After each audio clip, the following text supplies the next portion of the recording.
Hi guys, as you can see, I am wearing no makeup today. I have nothing on my face, and that is because I wanted to share my thoughts and first impressions and demo the Fenty Beauty blurring skin tint, which is called Eaze Drop. I have 4 shades in front of me, and I've actually I've swatched all of them. I've only worn one of them on my face for a whole day one time, and I'm still not 100% sure. So I thought we could discover the product together and we can kind of just chat about it. So this is what the Eaze Drop looks like. It's this really cute matte plastic packaging, and it is a squeeze tube, which I just love. It has 16 colors in its shade range, I believe, and they retail for $29.50 here in the US. The $29.50 is for 1.08 fluid ounces, and generally most foundations are about 1 ounce, so it's very normal and in that range. So the skin tint was created to be a blurring skin tint, and so it's not a tinted moisturizer and it's not meant to be a foundation. So what is it meant to be, right? It's meant to be something in between that makes your skin just look like skin but better. And those types of products are my absolute favorite. Those are the ones that always launch during the summertime. And I am so curious to see how this works on my skin because it's not just one color throughout. I have like darkness around here, I'm bright in the middle, my forehead's a little bit darker. Anything that is blurring I absolutely love just because I feel like it helps with large pores, and that is the most important part of making it look like your skin but better, because it does not cover, it does not conceal those imperfections, which you still need to, feel and look like you still have normal skin. I have colors 13, 14, 15, and 16. Fenty has a chart in which they draw parallels between their Pro Filter and this one. And on the chart, it said that if you are color 310, which I am, in the Pro Filter, then color 12 would be the right one. I had already tried that out. I had gotten that with the Sephora VIB sale and did not end up working out for me, so I returned it. There was no point in showing it to you guys. Between these 4, I'm sure I found my perfect shade, but the one that I tried on for the full day was not it. So I thought I would swatch all of them and then kind of determine which one I think works the best and then apply it for you guys with my hands as well as a brush. I have 4 colors here. I thought I would swatch them all on my skin for you. This is color 13. So I do feel like the undertone of this is very nice. It feels warm. But let's see. Here is color 14. This one definitely is looking much more neutral to me, even on my hand. And by the way, this is quite thick. It's not feeling like a skin tint. The only other skin tint that I can say I've tried is the Glossier skin tint, since we're not talking about a tinted moisturizer. And that one was a lot thinner than this. So here you can tell this one's a warm undertone. This one is definitely very neutral, which I'm already kind of leaning towards this one. Neutral is just what does better for me. Here is color 15. This could also possibly work. So as you can tell, it's not that they have necessarily gotten darker, right? Like, to me, this is 14, this one's 15. 15 looks lighter, but the undertone is so different, and that is what's going to determine what the color ends up actually looking like. And then here is 16.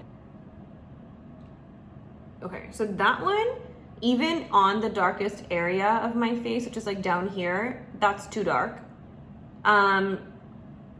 I feel like I'm gonna be one of these two, either 14 or 15. Well, just to check, I'm gonna try this one out on this cheek, just to see. That is color 13.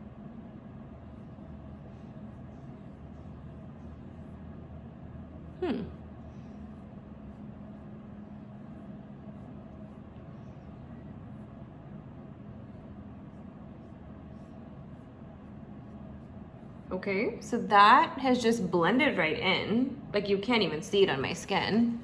So that actually is quite a good match. Let me try to apply that on my chin area as well and see how it does.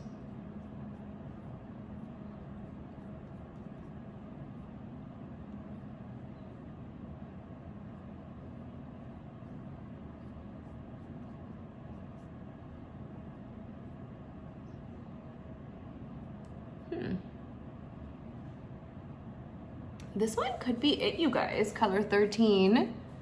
So You can see this is the area of my skin. I've done nothing to it. Here, there's a little something. You can still see all my imperfections, but you can definitely tell that there's a little something going on. Like I've tried, but just a little bit. So here we are a little closer. I have nothing on this side, and this side still has the skin tint. So now I'm gonna go back in with color 13 and finish the other side of my face, but this time with a brush.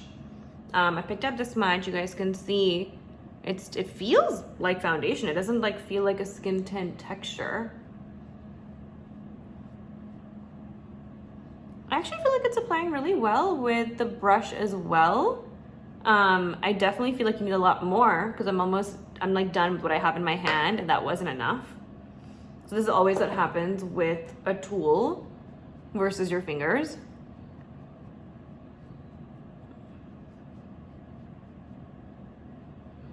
So here is the side with the brush.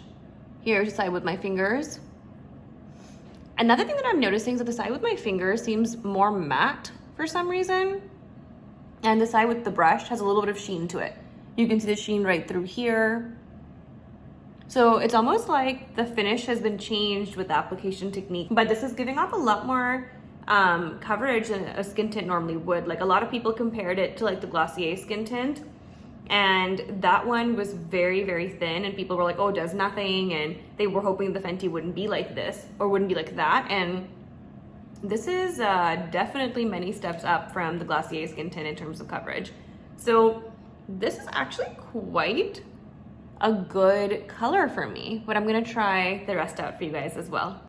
So now what I'm gonna do is that I'm keeping 13 on, and I've taken off everything from this other side, and I'm gonna go in with color 14 and a brush to see where that one lies. Because while on my hand, it's looking a little too yellow.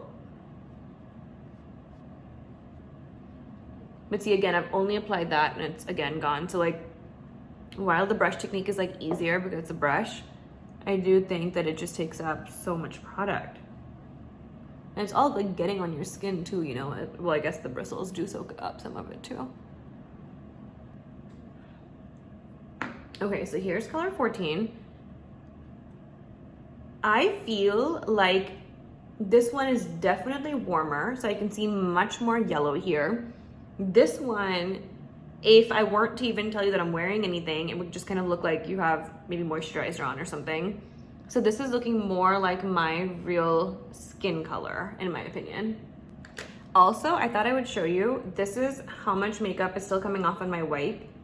When I use the Glossier skin tint, which is, you know, called the same thing, there's like nothing on my wipe. It's so light. So this to me now more and more, as I'm, you know, working through it with you guys, is feeling to me just like a very lightweight foundation, as opposed to like an actual skin tint. Okay, so right here, I hope you guys can see, I can see the foundation on my skin. So already there's something off about it, whether it's the color or the undertone. So this is color 14. I do think that it is a good color for me, but I just feel like it's erring on the side of being a little yellow, which in my experience, whenever I go with foundations like that, they look good when you first apply it, but then you apply all the other parts of your makeup, and all of a sudden this is much darker. You can already see the difference between my neck and my face. Now onto color 15. I will say this is more neutral, and this is much more neutral right here. And as a result, I'm kind of, I don't know, leaning towards this one a little bit, but let's see. This one also blended right in. Can't really see it. This is a perfect example of like, even though this color is like 15 as opposed to 13, which to most people would be like, oh, it's gonna be darker. It's not darker, it's like a different undertone than the others. See, it's blended right in. I can see it a teeny tiny bit, but this undertone is much better for me. This is a really beautiful light coverage. Like, it's giving really nice coverage, a little bit of like dewiness. It is quite tacky to the touch, so your eye would have to powder. So for those who would not have to powder, I think you guys would really enjoy the finish. It's so dewy, but not in like that oily way. So I really like this. And now onto color 16. Let's see what this looks like. Ooh.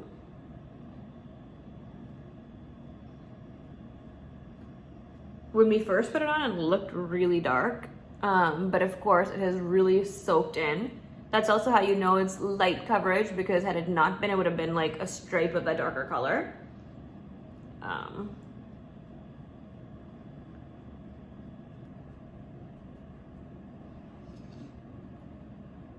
No, this is not the right one for me either, because as you can see, it's looking like muddy. That you can tell that it's like too dark in the areas of my face that are lighter, like right here. I hope you guys can see like really well about the coverage of this, but yeah, this color is definitely not for me, number 16. So I'm back. Here is my full face. I did color 13 and I really do like this, you guys. Like, this is very brightening. I have powdered my face because my face will become a grease trap without it, but it still has retained some of that sheen even without me like doing anything. So it really does look very pretty. I personally do not feel like it is a skin tint. I feel like it has a lot more coverage than that. It's also thicker than like a tint and products like that. So I am very impressed with how it looks. I feel like it's very radiant. It is making my face kind of glow from within. It does have a my skin but better type of look, and those are the best products for me. I'm always so excited when I come across products like that. I would definitely recommend this to people. I have oily skin and I still feel like it's looking beautiful. It's not sitting on top of my skin like most products do on oily skin. So overall, very impressed. One of the better, if not one of the best products for the skin that I have tried in a long time. So give this a chance if you guys haven't already. Let me know what your thoughts are down below. Don't forget to like if you did like this video, and subscribe if you haven't already. And I will be back with my next video sometime next week. See you guys later. Bye.